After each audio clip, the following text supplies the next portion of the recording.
কোনো পৰিয়ালৰ বাবে টাৰ্ম বীমা বিলাসিতা নহয়। আজি ই এক অতি প্ৰয়োজনীয় বিষয়, কাৰণ বেছিভাগ পৰিয়ালেই এজন ব্যক্তিৰ উপাৰ্জনৰ ওপৰত নিৰ্ভৰশীল। ঘৰ ভাড়াৰ পৰা হোম লোন, EMI, শিক্ষাৰ খৰচ, দৈনন্দিন খৰচ বা বৃদ্ধ পিতৃ-মাতৃৰ প্ৰয়োজনীয় খৰচ সকলো নিৰ্ভৰ কৰে এজন ব্যক্তিৰ ওপৰত। সেয়েহে কিমান টকাৰ টাৰ্ম বীমা ল'ব লাগে সেই বিষয়ে বহুতৰে মনত এক প্ৰশ্ন উত্থাপন হয়। যদি কোনোবাই কম পৰিমাণৰ বীমা লয় তেন্তে বিপদ বেছি। যদি কোনোবাই অধিক পৰিমাণৰ বীমা লয় তেন্তে প্ৰিমিয়াম বেছি। টাৰ্ম বীমা কেৱল ধনৰ পৰিমাণৰ কথা নহয়। প্ৰশ্ন হয়, এই বীমাৰ পৰা আপুনি ঠিক কি বিচাৰে আৰু কিমান সুৰক্ষাৰ প্ৰয়োজন?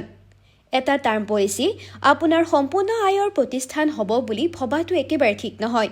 আচলতে এই বীমাৰ মূল উদ্দেশ্য হৈছে পলিচিধাৰীৰ অনুপস্থিতিত পৰিয়ালটোৰ আৰ্থিক জোকাৰণি পৰিচালনা কৰা, যাতে পৰিয়ালটোৱে তেওঁলোকৰ হাতত বহু সময় পায়। বহু বিশেষজ্ঞই আপোনাৰ বাৰ্ষিক আয় 10ৰ পৰা 15 গুণ কভাৰ ল'বলৈ পৰামৰ্শ দিয়ে। এইটো সহজ যেন লাগিলেও ই বাস্তৱ জীৱনত স্পষ্ট ছবি এখন ধৰি ৰাখিব পৰা নাই। আচলতে এনে উপাৰ্জন কৰা দুজন মানুহৰ দায়িত্ব সম্পূৰ্ণ বেলেগ বেলেগ। আকৌ আপুনি কেৱল ঋণ পৰিশোধৰ পৰিমাণ বিবেচনা কৰিলেও ছবিখন অসম্পূৰ্ণ। ফলত এজন ব্যক্তিৰ অনুপস্থিতিত পৰিমাণৰ সৈতে তুলনা কৰিব নোৱাৰি। যিবোৰ পৰিয়ালত মাত্ৰ এজন উপাৰ্জনকাৰী থাকে, সেইবোৰ পৰিয়ালৰ বাবে টাৰ্ম পলিচি বহু বেছি ফলপ্ৰসূ।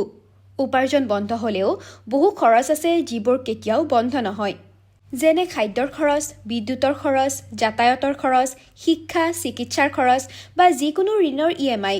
বীমাৰ কভাৰেজ য'ত কম, তেনে ঠাইত ইয়াৰ আশংকা বহুত বেছি। বয়স বৃদ্ধি বা স্বাস্থ্যৰ অৱনতি ঘটাৰ লগে লগে পিছৰ বীমা কভাৰ বৃদ্ধি কৰাটো যথেষ্ট কঠিন। আকৌ যদি আপুনি আপোনাৰ প্ৰয়োজনৰ বাহিৰত কভাৰেজ লয় তেন্তে আপুনি অতিৰিক্ত প্ৰিমিয়াম দিব লাগিব। ফলত ইয়াত প্ৰতিজন পলিচিধাৰীৰ লক্ষ্য সঠিক পৰিমাণ নহয়, বৰঞ্চ বেলেন্সে।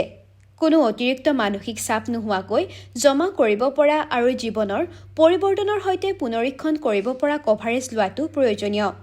এটা টাৰ্ম পলিচি আচলতে ভয় নহয়, বৰঞ্চ পৰিয়ালৰ মূল উপাৰ্জনকাৰীৰ দায়িত্বৰ প্ৰতিফলন, যিয়ে পৰিয়ালটোৰ আৰ্থিক সমস্যাসমূহ সঠিক সময়ত সমাধান কৰে। News desk report, TV9 Assam.